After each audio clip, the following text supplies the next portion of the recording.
जय श्री कृष्णा। कैसे हैं आप लोग। 27 दिसंबर 2024 प्रचंड राहु शनि का महापरिवर्तन होने जा रहा है। मीन राशि के जातकों के जीवन में सफलता की आंधी आएगी जो छप्पर फाड़कर धन वर्षा करेगी और उनके जीवन को हर तरह से महका कर रख देगी। तो कुछ ऐसी ही स्थितियां बनने जा रही हैं जो आपके जीवन में एक विशेष आभा को फैलाने जा रही हैं, क्योंकि शनि देव देखिए कर्म फल कारक होते हैं और हर राशि के जातक के जीवन में ये जो है कर्म और लाभ का आधिपत्य रखते हैं। कर्म लाभ का आधिपत्य जो होता है वो शनि देव के पास होता है, इसीलिए हर व्यक्ति इनसे डरता रहता है।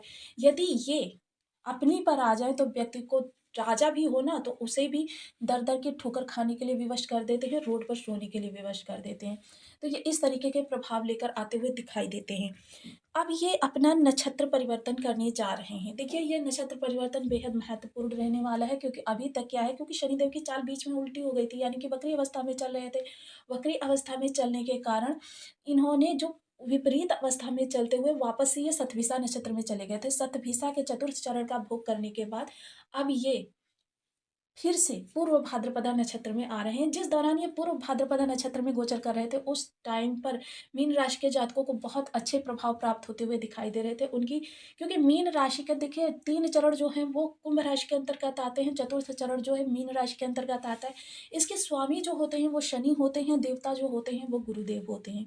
तो गुरुदेव का प्रभाव जब द्वादश भाव पर आ जाता है तो समझ लीजिए कि आपके खर्चों पर नियंत्रण लग जाता है। वैसे भी शनिदेव इस भाव से जा रहे हैं, तो जाते हुए शनि जब किसी भाव से जाते हैं तो वहाँ से संबंधित आपको अच्छे प्रभाव देकर जाते हैं। तो यहाँ देखिए जहाँ पर इनकी दृष्टियाँ जाएंगी और जहाँ पर ये बैठेंगे दोनों ही जगह से बहुत अच्छे प्रभाव देते हुए दिखाई देंगे। जीवन में तरक्की के अवसर आते हुए दिखाई देंगे। और दूसरी बात ये कि अगर शनि की चर्चा होगी तो राहु की चर्चा क्यों नहीं होगी। राहु जो है शनि से संबंधित है, शनिवत कार्य करते हैं राहु। तो इस समय पर राहु विशेष प्रभाव आपको देते हुए देखे जाएंगे। राहु के प्रभावों में भी परिवर्तन होता हुआ देखा जाएगा, क्योंकि राहु जो है देखिए यदि शनि को दंडाधिकारी माने तो दंड देने का जो कार्य करते हैं वो राहु देव करते हैं। एक न्याय करता है, दूसरा न्याय को पालन करने वाला। दोनों ही देखिए विपरीत ऊर्जाएं हैं, किंतु दोनों के प्रभाव भी पृथक पृथक हैं, लेकिन एक दूसरे से जुड़े हुए हैं, एक दूसरे के अनुसार कार्य करते हैं। तो ये प्रभाव आपके जीवन में किस तरीके से लेकर आएंगे। जैसा कि हम सभी लोग जानते हैं राहु के पास अपना कोई भाव नहीं है, किंतु पूरी कुंडली में जहाँ भी ये बैठ जाते हैं वहाँ से संबंधित 6 भावों को सीधे ब्लॉक कर देते हैं। क्योंकि राहु के पास 3 दृष्टियां हैं, पंचम सप्तम नवम, और केतु के पास भी 3 दृष्टियां हैं, पंचम सप्तम नवम। जिस तरीके से ये 6 भावों को ब्लॉक करते हैं उस तरीके से समझ लीजिए कि आधा जीवन ये प्रभावित कर देते हैं।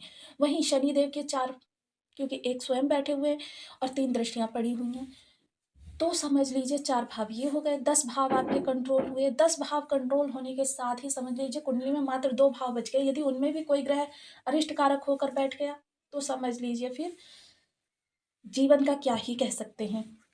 तो अब इनके जो प्रभाव हैं आपके लिए विशेषतया बदलते हुए दिखाई देंगे, थोड़ा सा परिवर्तित, क्योंकि जिस समय पर ये मीन राशि में होते हैं शनिदेव, क्योंकि शनिदेव कर्माधिकारी हैं, दंडाधिकारी हैं, तो इन्हें हर किसी की समझना बहुत अच्छे से आता है। अब ये पिता हो, देखिए पिता के साथ इनके 36 का आंकड़ा है, किंतु रिस्पेक्ट उनकी भी करते हैं, गुरु के साथ अनुशासन का पालन करते हैं। तो इस समय ये अनुशासन का पालन करते हुए दिखाई देंगे और आपको द्वादश भाव से संबंधित बहुत अच्छे प्रभाव देते हुए दिखाई देंगे। शनि देव का एक और प्रभाव होता है शनि शनि, जाते हुए शनि हमेशा शुभता ही देकर जाते हैं। तो इस समय क्योंकि ये पूर्व भाद्रपदा नक्षत्र में आ चुके हैं तो आपके लिए ये किस तरीके से प्रभाव देने वाले हैं, क्योंकि पहला चरण ये कुंभ राशि में गोचर करेंगे तो स्वयं इनका ही सर्वशक्तिशाली अवस्था इनकी होगी, जिसके कारण यहाँ से संबंधित जो प्रभाव आपको प्राप्त होंगे वो विशेषतया आपके जीवन से बहुत सारी निगेटिविटी को समाप्त कर देंगे, पूर्ण रूपेण समाप्त कर देंगे। ये तो मैं नहीं कहूँगी क्योंकि पूर्ण रूपेण समाप्त नहीं करेंगे, 7.5 चल रही है। 7.5 के दौरान बहुत कुछ शुभ होने का मतलब ये है कि आपका आधा जीवन पूर्णतया प्रभावित हो जाता है। 50% तो निगेटिविटी फिर भी 7.5 की बनी ही रहती है। 7.5 इसी का नाम है कि इसमें संघर्ष आपके बहुत ज़्यादा बढ़ जाते हैं।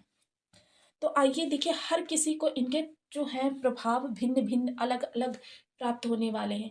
तो ये आपके लिए प्रभाव किस तरीके से रहने वाले हैं, तो बनी रहिए इस वीडियो में, जानेंगे सारी चीज़ें चार्ट पर सूत्र के साथ। वीडियो बहुत ज्ञानवर्धक होने वाला है, आपको बहुत कुछ जानने के लिए मिलेगा। यदि आपके लग्न में 12 नंबर बना हुआ है तो राशिफल आपके लिए, यदि कुंडली में कहीं भी चंद्रमा के साथ 12 नंबर बना हुआ है तो राशिफल आपके लिए, कुंडली न होने की स्थिति में आप से नाम राशि से भी देख सकते हैं। यदि अभी तक आपने अपने इस चैनल को सब्सक्राइब नहीं किया है तो प्लीज़ सब्सक्राइब कर लीजिए, वीडियो को लाइक कर दीजिए, चैनल को शेयर कर दीजिए। इससे होगा क्या कि हमारे आने वाले हर वीडियो की नोटिफिकेशन मिल सकेगी आपको सबसे पहले। एक प्यार सा कमेंट करना बिल्कुल ना भूलें। कमेंट से हमें बहुत मोटिवेशन मिलता है, हौसला मिलता है और ये पता चलता है आप और क्या जानना चाहते हैं। तो देखिए, वर्तमान समय में शनिदेव जो गोचर कर रहे हैं वो आपके द्वादश भाव से गोचर कर रहे हैं। द्वादश भाव, पिछले समय में जब द्वादश भाव में शनिदेव पूर्व भाद्रपदा नक्षत्र में आए थे तो उस समय काफ़ी सारी समस्याएं आपकी समाप्त हो गई थी। अब फिर से वही समय आ गया है जबकि शनिदेव फिर से पूर्व भाद्रपद नक्षत्र में गोचर करने जा रहे हैं और यहाँ से संबंधित आपके लिए बहुत अच्छे रिजल्ट प्रदान करने वाले हैं। सबसे पहले जब ये यहाँ से देखिए, पूर्व भाद्रपद में गुरु का भी, क्योंकि आपके लग्नपति होते हैं और द्वादश भाव पर जब गुरु का प्रभुत्व होता है तो समझ लीजिए कि आपके खर्चों में कमी होने लगती है। अनावश्यक खर्चे जो आपको बेतहाशा परेशान करते रहते हैं वो अनावश्यक खर्चे समाप्त हो जाते हैं। आपके विदेशों से जुड़े हुए कार्य बनने लगते हैं, हॉस्पिटैलिटी समाप्त हो जाती है और कोर्ट कचहरी में कोई केस पड़ा हुआ था तो वह आपका समझौता के द्वारा या फिर आपसी बातचीत के द्वारा सुलझ सकता है। तृतीय दृष्टि आपके धन भाव पर जाएगी। तो एक बार फिर से आपसे रिक्वेस्ट करूंगी, प्रेसराइज करूंगी कि जो हमने पहले गुल्लक वाला उपाय आपको बताया था वो करना प्रारंभ कर दीजिए। इस समय आपके धन योग बहुत प्रबल हो रहे हैं। तो इस समय क्योंकि जाते हुए शनि देव है तो इस समय जिस भाव से जाएंगे जहाँ पर इनकी दृष्टियाँ वहाँ से संबंधित भी आपके लिए अच्छे प्रभाव लेकर आएंगे। तो इस समय धन के लिए आप गुल्लक वाला उपाय करना प्रारंभ कर दीजिए। आपको बहुत अच्छे प्रभाव प्राप्त होते हुए दिखाई देंगे। मित्रों से मिलन होगा, जो आपके काफ़ी लंबे समय से मित्र या हितैषी या कुटुंबी आपसे मिल नहीं पाए हैं उनसे मिलन होगा। पैतृक संपत्ति में किसी प्रकार का विवाद हो रहा था या आपको पैतृक संपत्ति का लाभ नहीं प्राप्त हो रहा था तो वो प्राप्त होता हुआ दिखाई देगा। जीवन में इस समय खान-पान में नियमितता रहेगी और जो अभी तक भक्ष्य-अभक्ष्य के लिए आप काफ़ी ललायित रहते थे, वो सारी इस समय पर नेगेटिविटी समाप्त होगी। सप्तम दृष्टि आपके षष्ठ भाव पर जाएगी, तो शत्रु जो आप पर हावी होने का प्रयास कर रहे थे, वो इस समय अब थोड़ा-सा दब कर रहेंगे, क्योंकि यह शनिदेव की ही प्रभाव होगा। और यदि कहीं आपने गलती से भी किसी को कुछ बोल दिया या उनके सामने आप डट कर खड़े हो गए, तो समझ लीजिए फिर आप शत्रु हंता ही हैं। कंपटीशन में कोई बैठ रहे थे तो प्रतियोगिता में 100% आप ही विजयी होने वाले हैं। ऋण कोई ले रखा है, देखिए इस समय लेने के लिए तो ना ही सोचे तो आपके लिए बेहतर होगा। और ऋण कोई ले रखा है तो उसके चुकाने की स्थिति बन सकती है, लेकिन थोड़े से परिश्रम के बाद। दसम दृष्टि आपके भाग्य भाव पर जाएगी तो भाग्य का प्रभाव अब आपके ऊपर होता हुआ दिखाई देगा। भाग्य के प्रभाव से काफ़ी सारी चीज़ें ऐसी हैं जो आपकी सुलझती हुई दिखाई देंगी। पिता का साथ मिलेगा, सपोर्ट मिलेगा। पिता से जो दूरी बनी हुई थी, पिता के कारोबार में अवनति बनी हुई थी, पिता के स्वास्थ्य में खराबी हो रही थी, किसी भी प्रकार की ये समस्याएँ आपको परेशान कर रही थी, तो इन समस्याओं का निवारण आपको प्राप्त होता हुआ दिखाई देगा। राहु लग्नगत बैठे हुए हैं, राहु यहाँ पर बैठकर आपको जो पहले काफ़ी लंबे समय से भ्रमित किए हुए थे, तो वो भ्रम की स्थिति अब दूर होती हुई दिखाई देगी। भ्रम जब समाप्त होगा तो आपका दिमाग जो है सही सुचारू कार्य करना चालू करेगा, जिसकी वजह से आप अभी तक जो रास्ते देख नहीं पा रहे थे, उन रास्तों को अब आपके लिए खुलते हुए दिखाई देंगे। जब वो रास्ते खुलेंगे, मार्ग खुलेंगे तो फिर चलना आपके लिए आसान हो जाएगा। ये 3-4 माह का समय ऐसा है, जबकि मैं यही कहना चाहूँगी कि इनकम का कोई सोर्स ऐसा जनरेट कर लीजिए, जिसके प्रभाव से आपके आने वाले 5 वर्ष बहुत सुचारू चल सकें, क्योंकि आने वाले 5 वर्ष आपके जीवन में इससे भी ज़्यादा नकारात्मकता को लेने वाले हैं, क्योंकि शनिदेव जब लग्नगत आ जाएँगे तो सीधे ये आपको प्रभावित करेंगे।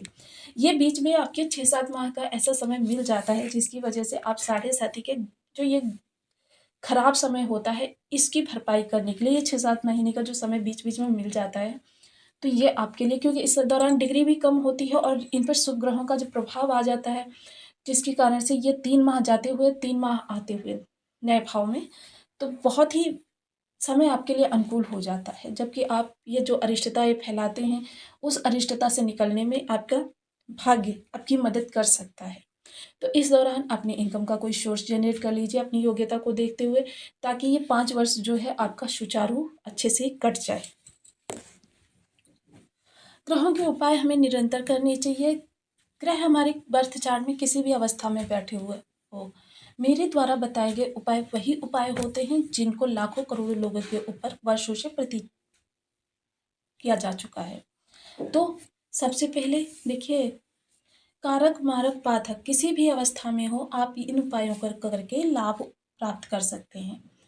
तो शनि के लिए ओम सन शनिश्चराय नमः, राहु के लिए ओम राम राहवे नमः। इन बीज मंत्रों के आप 1 माला, 2 माला, 5 माला, 7 माला, 11 माला का जब नियमित अपनी सुविधानुसार करके इन ग्रहों के लाभ प्राप्त कर सकते हैं। शनिवार का व्रत कर सकते हैं, शनि के होरा में निर्जला व्रत कर सकते हैं। शनिवार को देखिए, बाल धोने से बचें। शनिवार को नाखून नहीं कटवाने चाहिए, शनिवार को बाल नहीं कटवाने चाहिए, शेविंग वगैरह नहीं करवानी चाहिए। शनिवार को हो सके तो मज़दूर वर्ग को उनकी ज़रूरत की चीज़ें उन्हें प्रदान करें। ज़रूरत की चीज़ें कुछ भी हो सकती हैं, मेडिसिन्स हो सकती है, कपड़े हो सकते हैं या फिर खाने-पीने की कोई चीज़ हो सकती है।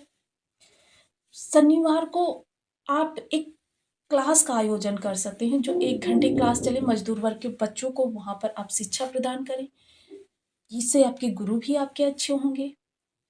वहीं राहु के लिए देखिए, निरंतर सीखना राहु को आपके बहुत अच्छा बना देता है। जब आप निरंतर सीखते हैं, निरंतर कुछ करते हैं, तो राहु क्या है, आपकी सोच एक्टिव रहती है। जब आपकी सोच एक्टिव रहती है तो आपके राहु भी एक्टिव रहते हैं, अच्छे रहते हैं। लिखने पढ़ने की आदत डालें। कुछ भी आपकी हॉबी ऐसी थी, जो हॉबी आप बहुत काफ़ी समय से सीखना चाहते थे, किंतु परिस्थितियों के वश होकर आप उन चीज़ों को नहीं सीख पाए थे, उन चीज़ों को सीखना प्रारंभ कर दीजिए। सफाई कर्मी को नित्य कुछ ना कुछ देते रहें। आप सोते समय एक सिक्का, 1 का हो सकता है, 2 का हो सकता है, 10 का हो सकता है, अपने सिरहाने रख लीजिए, सुबह प्रातः उठकर उसे सफाई कर्मी को दे दीजिए। ये आपके राहु को बहुत अच्छा करेगा। तो आपको वीडियो कैसी लगी मुझे कमेंट बॉक्स में ज़रूर बताएं। चैनल पर न्यू है तो प्लीज़ वीडियो को लाइक, शेयर, चैनल को सब्सक्राइब करना बिल्कुल ना भूलें। मिलती हूँ नेक्स्ट वीडियो में, तब तक के लिए नमस्कार। अपना ध्यान रखें, स्वस्थ रहें, मस्त रहें।